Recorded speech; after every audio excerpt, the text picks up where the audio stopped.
Ça va passer par beaucoup de travail et beaucoup d'efforts. Et j'espère que les Français sont prêts à faire ces efforts-là. Ça va être nécessaire. Et nous encore, on a de la chance. Alors merde, s'il faut qu'on travaille 2 heures de plus, ça va pas nous faire mourir, ça. Je pense pas. Je pense pas.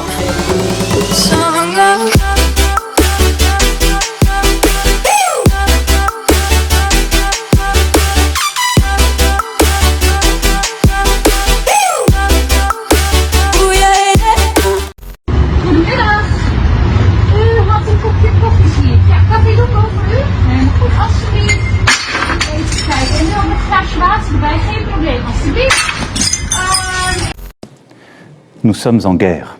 Je viens d'entendre le discours de notre président, que je trouve très très bien.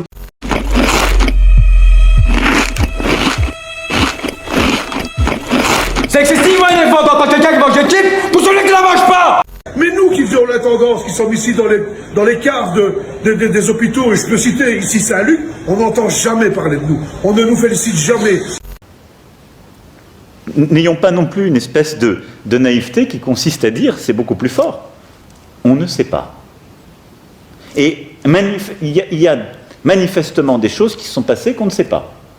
Alors, nous sommes arrivés à la conclusion qu'effectivement, il y avait eu une manipulation au sujet de ce virus. Qu'est-ce qu'il dit ? C'est horrible. Il dit on a manipulé. Et comme l'a dit ma consoeur, effectivement, dans les instituts de virologie, on manipule, on fait que ça. Si je dis trou de balle, non, ça risque d'être mal interprété. Et là, c'était un modèle surtout venant de la chauve-souris. Mais à ce modèle, on a par-dessus ajouté des séquences, notamment du VIH, le virus du sida. Il fait ses déclarations, mais je rappelle aussi que dans le temps, il s'est déclaré en faveur de la mémoire de l'eau. Bon, qu'il y a plusieurs épisodes comme ça qui fait qu'on peut douter peut-être de sa parole. Malgré le prix Nobel de médecine et sa stature internationale. Bref, Camille, vous aimez les trous de balle ? Moi, je suis, on peut dire, hors d'âge. Je suis prix Nobel et je peux travailler librement. J'ai donc aucune pression sur moi qui peut agir. C'est un peu plus qu'une petite phrase qu'a lâchée hier Emmanuel Macron.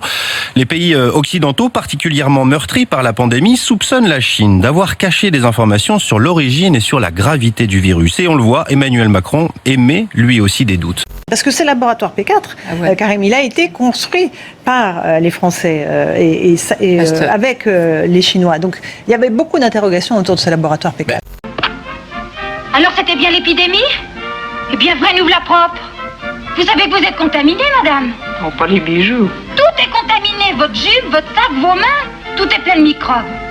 Vous n'êtes pas courageuse, mademoiselle. Madame. Qu'il aurait été fabriqué volontairement pour tuer. Donc, personne ne dit ça. Non, mais... Il y a quand même une volonté d'étouffement, si vous voulez. Les travaux, nous ne sommes pas les premiers. Un groupe de chercheurs indiens, très, très renommés, avait publié la même chose. On les aura forcés à rétracter. Je pense qu'il faut faire taire le professeur Montagnier. C'est-à-dire Je pense qu'il faut qu'il se taise. Ce qu'il fait est en démocratie. Vous disiez que ce laboratoire P4 avait été fait avec les Français. On parle de l'INSERM, on parle du mari de Agnès Buzyn, on parle. Il y a tout ça aussi. Il y a des gens qui font le lien entre tout ça en se disant mais finalement c'est l'ex-ministre, mais c'est son mari, mais c'est lui qui a été en bisbille avec Raoult et qui l'a. On est d'accord, Karim. Ce n'est pas naturel, c'était un travail de professionnel, un travail de biologiste moléculaire. C'est un travail très minutieux. On peut dire d'horloger, on peut dire au niveau des séquences. Mais dans quel but ? Dans quel but, ça, ce n'est pas clair. L'Académie des sciences et l'Institut Pasteur ont protesté officiellement ce soir sur Twitter en expliquant que le virus ne pouvait pas être construit en laboratoire et était forcément naturel. Du VIH dans le Covid. Est-ce que c'est exact ce que je dis là ? C'est exact, mais ça ne veut pas dire qu'il y a assez de VIH pour faire une grande protéine de VIH. Il y a assez de matériel pour modifier ce qu'on appelle un site antigénique, c'est-à-dire modifier un peu la protéine du coronavirus pour la faire reconnaître par le système immunitaire comme VIH. Je compte beaucoup sur cette perfusion.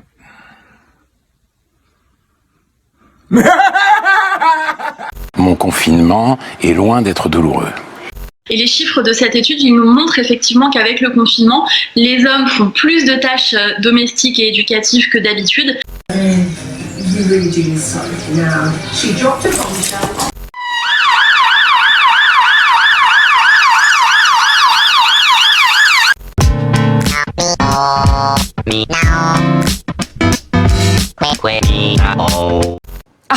Vous y allez fort, dis donc. Mais Alain Boer, madame, il y a 75% d'asymptomatiques, tout le monde est d'accord. C'est un des rares consensus de la communauté scientifique. Quel intérêt y a-t-il donc à ne tester que ceux qui ont des symptômes ? Uniquement parce que peut-être on n'a pas suffisamment de tests, en fait. Absolument, mais donc ça c'est la gestion de la pénurie, c'est pas une gestion de l'épidémie, c'est ce que j'indique. Donc en attendant, plutôt que de dire ce qui est une fadaise, autant dire, écoutez, quand nous allons attendre d'avoir suffisamment de tests pour pouvoir lancer l'opération de déconfinement, on en fabrique 500 000 par semaine, peut-être va-t-on en fabriquer 1 million, ce qui nous permet peu à peu de déconfiner des territoires, des espaces, etc. Dire la vérité. Une sombre machination des laboratoires, alors que l'IUT ou l'IT, je ne sais pas comment ça s'appelle. L'IHU. L'IHU, pardon. Donc vous voyez, on est face à une tendance complotiste, obscurantiste, on ne peut pas revenir au Moyen-Âge non plus, hein, quand on brûlait les sorcières. Alors non, c'est pas là. Souvenez-vous, il y a eu 60 000 sorcières brûlées en France. Il y en a qui disent que c'est la Terre qui nous envoie un message. Ce serait pas mal que le message soit plus clair, hein. Ce virus, il fait s'effondrer les banques mondiales. Il fait reprendre le dessus à la nature, dans les villes. Il fait travailler les gens qui sont pas écoutés. Il met tous les avions au sol, les voitures à l'arrêt. Il fait diminuer la consommation. Qu'est-ce que ça peut bien vouloir dire? La nature n'accepte pas n'importe quoi. C'est-à-dire, on peut faire n'importe quoi à la nature, mais si vous faites une construction artificielle, elle a peu de chances de survivre. C'est-à-dire que la nature aime les choses harmonieuses, et ce qui n'est étranger, par exemple, un autre virus venant d'un autre virus, n'est pas bien toléré. Le professeur Raoult m'énerve un peu.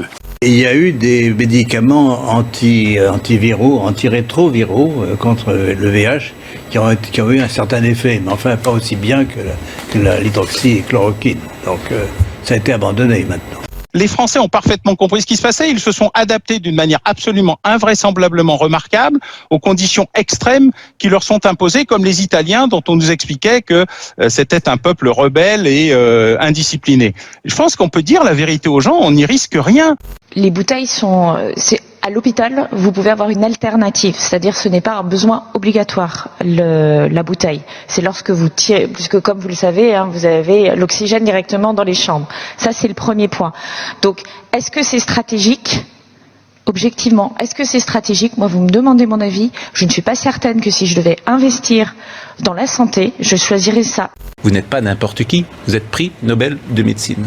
Et vous êtes celui qui a découvert le VIH. Si les gens pensent qu'ils vont attraper le sida quand ils ont le Covid-19... Vous donnez un capital de 12 points à votre mari. Si vous saoulez, il perd des points. Quand il a plus de points, il dégage. La ville de Wuhan était très en avance pour l'installation d'antennes 5G, n'est-ce pas ? Oui. 10 000 antennes sont dans cette région. Et donc, elles ont pu contribuer au pouvoir pathogène du virus. Ah d'accord. Mais merci. Malheureusement... je pense qu'il ne faut plus lui donner la parole. Et vous dites qu'il y a une pression énorme ? Il y a une pression énorme pour que tout ce qui est sur l'origine du virus, c'est le blackout, n'est-ce pas ? L'information, c'est hyper anxiogène et c'est encore une fois mauvais pour l'immunité, donc on fait attention. Et puis voilà, c'est classique, on sait très bien que dans ces moments-là, tout le monde va chercher le côté complotiste, tout ce qu'on a entendu là sur les différents laboratoires, notamment à Wuhan, etc.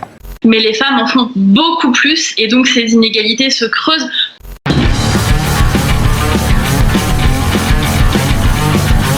Alors pour moi, l'ennui, c'est le début de la créativité ou même de la création. Sans ennui, pas de création possible. Sa version officielle, le virus vient du marché aux poissons de Wuhan. Ce qui ne serait pas vrai, donc. Voilà. Donc ce qui ne serait pas vrai. Ben non.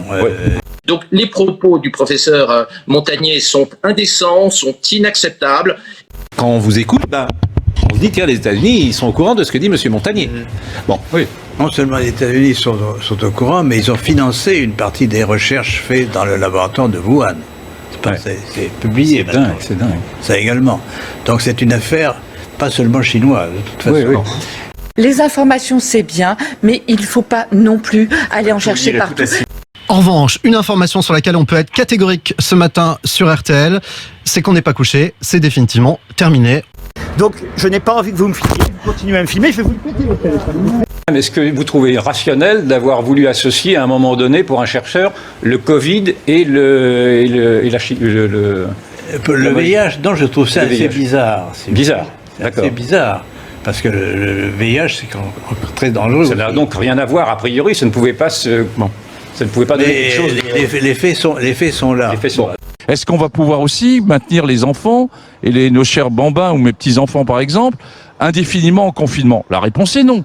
Donc il faut bien commencer à ouvrir. Il n'y a pas de risque pour eux-mêmes, ils ont un risque de transmission possible, à la fois en classe, possible, mais non certaine, et possiblement également quand ils rentrent dans leur famille. Tout est possible. En biologie moléculaire actuellement, on peut faire toute construction nouvelle de virus que l'on veut. Non mais a priori, ce genre de pratique est parfaitement interdite. On peut pas. Alors, à l'Institut Pasteur, par exemple, on peut pas faire ce qu'on veut. Absolument, absolument. Il y a des règles très précises. Mais est-ce que tout le monde suit ces règles dans le monde entier? C'est peu probable. Nous reconstruirons Notre-Dame en 5 ans, ai-je promis. Non, juste une autre petite question. Est-ce que C+ va enquêter indépendamment sur les causes de l'incendie de Notre-Dame? Il y a une possibilité, une lueur d'espoir que cette épidémie disparaisse parce que le virus va s'autodétruire. Voilà.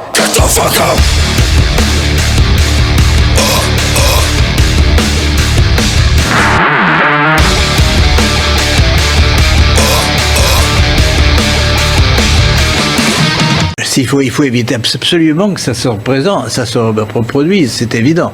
Alors donc, je crois que les règles, si vous voulez, éthiques des chercheurs, il faut que tout le monde les respecte. Et c'est des règles éthiques aussi pour les médecins. On ne tue pas par le traitement.